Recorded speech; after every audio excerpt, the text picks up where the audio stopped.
Ziliox back here with another moto vlog video. It's not really a moto vlog, so I'm not going to be doing any riding or anything like that. Because for one, I'm at school, and two, I don't have a bike anymore. If you guys checked out my last video, you guys would have already known that. But to kind of get into this video, I want to talk about why I sold my 450 after just rebuilding it and putting all that money and time and effort into the motor to get it figured out. So just kind of start off and kind of go through everything that I put into the bike. Everybody knows that 4-strokes and the maintenance in 4-strokes is pretty tedious, and it can be very time consuming and also very expensive. So I had to put a whole new bottom end into the bike. I had to put a new piston in it. Luckily, the head and the valves and springs and all that were good, so I didn't have to mess with any of that. I had to get a new oil pump for the bike, because that's what initially failed and caused my bike to have all these issues. And then I ended up also having to get a manual timing chain tensioner, and I had to get a whole new Kickstarter assembly. So it was just, the bike was nickel and diming me. Luckily, I was able to get it running good again, and I got rid of it for a pretty good price. I got $3,000 out of it with 3.7 hours on a fresh rebuild.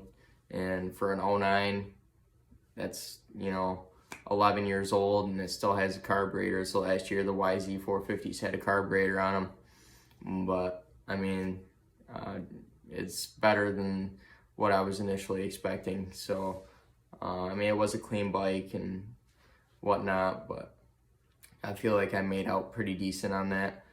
But to kind of move forward and talk about why I sold it, like I just mentioned, all the maintenance and parts and time, it's expensive, and it gets old. I was really starting to really get agitated, and after we rebuilt and I put the $800 into the rebuild kit to, hopefully get it going again, and then I had to buy, $300 worth of extra parts just to get it fixed, and it was becoming more of a headache to me than it was a joy to have in my garage and for me to ride.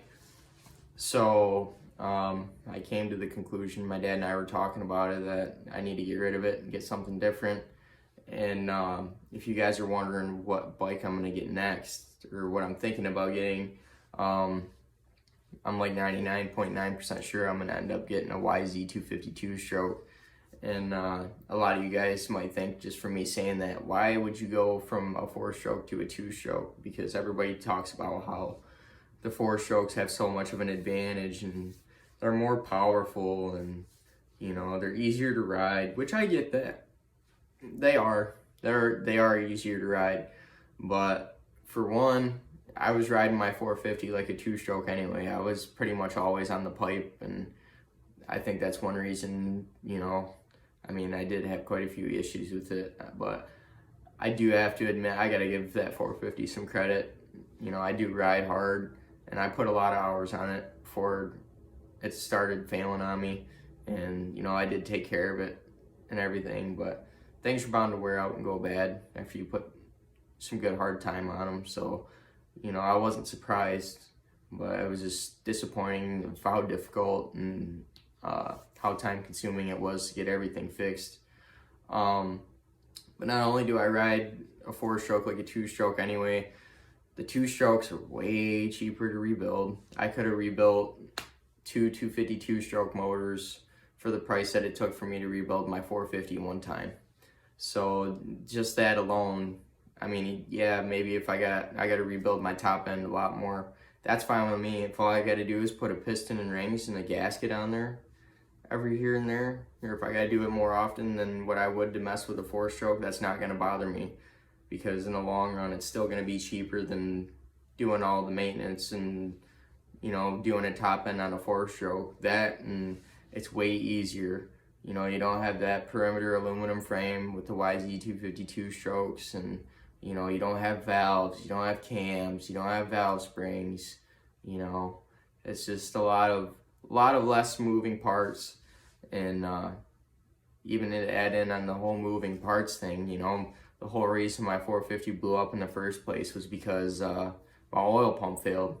On a two-stroke, you don't even have an oil pump. You got your one side of the motor that has your transmission with your clutch and everything, and that runs separately from the oil that you mix in your gas that lubricates your piston and crank and all that. So you don't really have to worry about an oil pump failing on a two-stroke. Your biggest thing is just making sure you keep, gear oil on the transmission side, and making sure you do your fuel oil mixture right when you're mixing your gas. So I mean, if that's really all I have to worry about, and obviously your normal maintenance, keeping your air filter clean, which on a two-stroke is a lot more crucial, but and your jetting too, so you don't you're not running too lean or too rich, which usually if you're running too rich, it's usually not that bad. I mean, it might not run as crisp and it might be loading up a lot, but I'd much rather it run too rich than too lean. If you're running too lean, you have a good chance of blowing it up. But either way, for me, in the riding I do, I trail ride most of the time. A lot of times I'm by myself, but I go trail ride with my dad or some of my buddies. We usually go on the bigger trail rides, but either way, I look at it this way. I'm not going pro. If I was to ever go pro in motocross or anything, I would have started jumping and racing motocross a lot younger, and I probably would have went pro 3 years ago, because I'm 20, about to be 21. And so, I mean, obviously I don't have no aspirations to go pro. As far as motocross is concerned, I'm a weekend warrior. I don't need a 450. I mean, do I love the power? Can I handle the power? Yeah. But honestly, in my opinion, a 252 stroke's more wicked than a 450 anyway. If you want, let me know in the comments what you think about my opinion on that, or what your personal opinion is. Because the bike I had before my YZ450, I had a 2002 Suzuki RM250, and I mean, I broke my wrist on it, and that thing was wicked. I come out of the corners and slip the clutch, just keep the RPMs up, and just be in the power band so I could just haul, and that pretty much every time the front tire was coming off the ground. So I mean, that's just how it was for me. And I honestly think the two strokes have more raw power, but the four strokes have more usable power. So that's just kind of my take on it. I know, like I said, a lot of you guys are probably surprised that I went through all that headache and time and money spent to get that 450 going again, and just to sell it. But like I said, with the riding I do, and with me being a middle-class college student, I can't afford every few years to drop $1,100-$1,200 into a 450 motor to get it going again, because with how much I ride, in the summer I try to ride just about every chance I can get.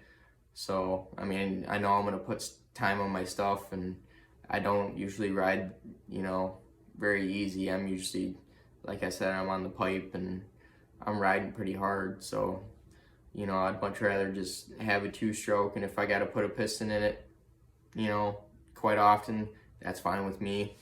But it just seems a little bit more feasible, and with me being a little bit smaller guy, they weigh a little bit less and a little bit more nimble and flickable, so I think I'll enjoy that too.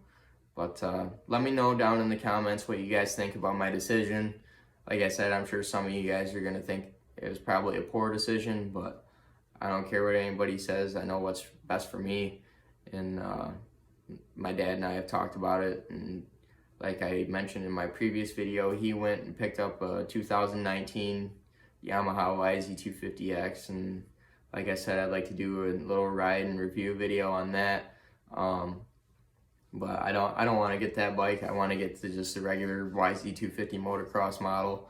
And when I do the review video for the YZ250X, probably sometime next spring on my dad's bike, if he lets me, I'll kind of explain more and elaborate on why I would much rather have the YZ250 than the YZ250X. But yeah, so I just wanted to catch you guys up on that, kind of let you guys know the real reason behind why I wanted to get rid of my 450. And so I hope you guys enjoyed. Like I said, let me know in the comments what you guys think, and I'll catch you guys in the next video. See you guys later.